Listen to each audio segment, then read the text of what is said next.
It's amazing the mistakes that some people make when they're trading stocks. Hundreds of thousands of people continue to flock to day trading. They recognize it as an incredible, flexible, portable business that allows them to basically trade stocks from anywhere that they happen to be. The attraction of being able to have an at home business or a business that you can take on the road is something that appeals to a lot of people. The problem is when you jump into trading stocks, some very common mistakes are made. And these are some of the mistakes that I educate our students on so that they can avoid making them. Probably the most blatant mistake is that most people do very little practice trading. We call it paper trades, where basically you take whatever system you've developed, you test the market. You have an intraday stock screener, much as what you see here. You identify stocks and you pick the spot where you would buy it, and then you pick the spot where you would sell it. It's called paper trade, where you're obviously not using any real money. You're just testing your approach against the live stock market. The problem is many people say, Jay, I got this. I make great decisions. You don't understand the kind of executive I was, or this kind of decision maker I was at this charity or business or organization or group. And while other people lose money, you don't have to worry about me. I've got this. And I've had people that I've talked to that literally tell me, Jay, by month one, I'm going to be doing this. By month three, I'm going to be doing this. 6 months later, I'm going to be making this much money. And from year one forward, this is how much money I'm going to make. They have it all worked out. I ask how much practice trading or paper trading they've done. I don't need to do that. And they walk into Wall Street, they start using real money, and they get absolutely demolished.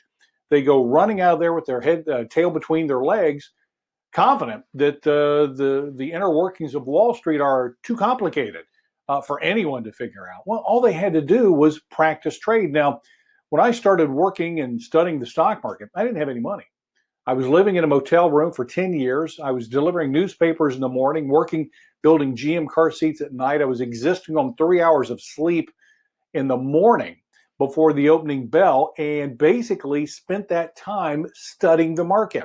I had to paper trade because I didn't have any real money in it. And it's a good thing that that was the case, because it allowed me an opportunity to watch the market free up from having any money in it. I could make all kinds of mistakes and fine tune my approach. And unfortunately, most people say, well, Jay, I practice traded for a week, for 2 weeks. I did it for a whole month. Well, most of the time I tell people, practice trade for at least 6 months. Make sure your batting average is 70% or better. And then when you start live trading, much as we do with our students at Day Trade Fun, use $500 per stock, test your theory in a live market, make sure that you're still making that 70% or better, and then slowly go from there.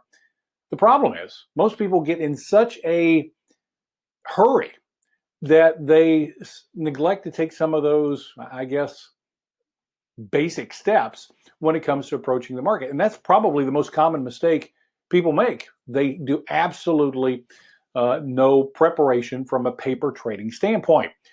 One of the other mistakes people have is they're not patient at all. And I guess this kind of goes back to the fact that we don't paper trade because we're impatient. We want to jump in and start using all these great stocks to make a bazillion dollars. So it stands to reason that when it comes time to actually buying stocks, we're not as patient as we need to be. There are tens of thousands of stocks that trade on a daily basis. If you have a good intraday stock screener, such as the one shown here, the TMX Money Power Stream, you have the ability to watch a good number of stocks that are moving in various directions. You have a very specific checklist at Day Trade Fun, or one that you happen to develop on your own, that basically says, here are my targets. And when stocks reach this spot, I'll watch them, I'll engage them if they qualify against my exchange-specific checklist. The problem is people see stocks coming, and instead of buying them at the spot that they identified, they're going to buy them a little bit earlier, or sometimes a lot earlier. They don't follow their plan of attack. They're not patient. And many people in real estate understand that the profits are made on the buying side. In other words, if you're patient, you wait for the right opportunity, you buy it, it becomes much easier to sell that property or car, whatever that you're flipping, at a much better price and a much faster price. You have to be patient on the buying side. Most people are not. Conversely, once people have something, many times they're not patient on the selling side. They'll grab it, they'll see a little bit of a profit, and they'll exit without getting the full amount of profit that they would have.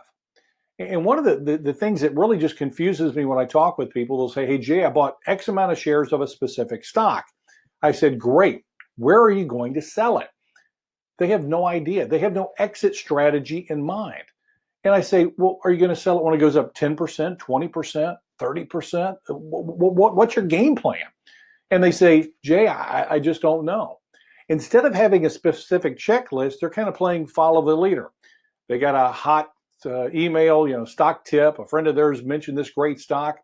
They just kind of wandered in and grabbed some shares without any clue where they're going to sell their stock. And I always tell people, look, if you grab a stock and it goes up, you should have a very specific price point in mind where you know this security, this price, I want to get 10 or 15% from. If you allow it to go up and past that, sometimes it'll stall and it'll come back so rapidly that you sell, and now you're getting a 6% profit, or you're breaking even on a security just a little bit before. You could have made 4 times as much money. The problem is most people don't have a clearly defined entry or exit point, and it makes it very difficult for them to use the stock market as they should. Because remember, this stock market is not emotional decision making.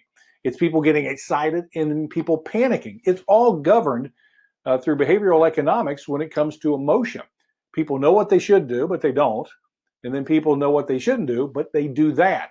It's a crazy and wacky world of Wall Street that is not governed by logic. You can't wander into Wall Street and take on the stock market saying, I'm going to make logical decisions and make a boatload of money. Back to that previous illustration that I used of somebody that had it all written out as far as what their specific timeline was going to be making a great deal of money. Well, it doesn't work that way because the stock market is governed more by emotion than by anything else. When you're talking about investing long term, we talk about the need for diversification. You have to diversify. If you're investing for the long haul and you have $1 million, you're putting a little bit here, a little bit there, and you're diversifying it over several sectors, countries. You're basically spreading out the risk so that if a specific sector or company falls significantly, the fact that you're diversified helps soften that blow for your overall portfolio. People that day trade or flip stocks as we do in a quick fashion also need to diversify. If you have a cash portfolio of $10,000, and yes, you can day trade with $10,000. We have another tutorial on that. Or if you have $150,000 or $300,000, you are still diversifying. You never, ever put a large portion of that money onto one stock. I don't care what the circumstances are. You diversify. The problem is most people don't. What they end up doing is seeing something that they say, hey, this is great. It can't possibly go any lower than this. And they shove the bulk or more of their money on a specific stock. And then what ends up taking place is the stock goes down and they start to panic. And then many times what they do is they'll further increase the pain by buying more shares. Sometimes they'll buy it on margin, which is borrowed money, which is something that we teach our students not to even consider doing. But unfortunately, when you get behind the 8 ball like that, you start making very panicked decisions. And instead of having a clearly defined game plan to go by, you're winging it. And when you are being driven by emotion, you're going to make a lot of bad mistakes, which is why you diversify your money. If a stock goes up a certain point, you know where you're going to sell it. Conversely, if that stock starts to drop, you know exactly where you're going to get out of that particular stock. You're going to limit your loss on any stock that you happen to engage. The problem is many people don't have an idea of when they're going to sell it when it goes up. And likewise, they don't have an idea of when they're going to sell it when it goes down. The day trade fund approach is very clear. We grab a stock, we know where we want it, we allow it to go to a certain point, we sell it. But if the stock drops back below our entry price, we have a very clear plan where we limit our losses, we sell it, and we move on. Look, if you got a batting average of 70 to 80%, you know two or three of the stocks are not going to do what they're supposed to do. That's just the law of averages when it comes to the day trade fund approach. You're going to recognize there's going to be two or three renegade stocks, 7 or 8 of them are going to do pretty much as we expect, and you follow your game plan. Now, the mistakes that most people make when they engage Wall Street, that stock starts to drop and they say, well, it could go back up. And I know the minute I sell it, Jay, it's going to go back up and it's not really a loss until I sell my shares. So I'm going to buy more. I'm going to average down. In other words, if I grabbed a bunch of shares at $10 a share and it drops to $8.50, shoot, or $8 a share, I'll pour in a bunch more money. Now my break-even point isn't 10, it's 9. And as that stock continues to drop, you know what they do? They pour more and more money in on that specific stock by averaging down. They buy it on top of buying it, and the stock just continues to drop.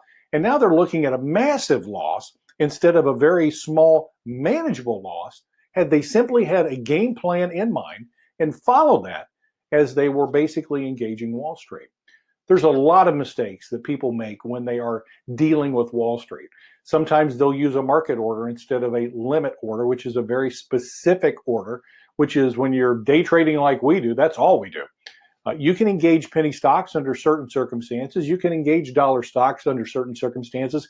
You can engage news stocks, which most people avoid, under certain circumstances with the way that the day trade fund approach works. The problem is if you don't have a very clearly defined game plan, checklist that you can use, what's going to end up happening is you're going to have these types of stocks and you're going to be buying them at the wrong point and you're going to be selling them at the wrong point. Don't make the mistakes that most people make when they're day trading. They're common. Everyone does them. They're very easy to avoid as long as you know what those mistakes are.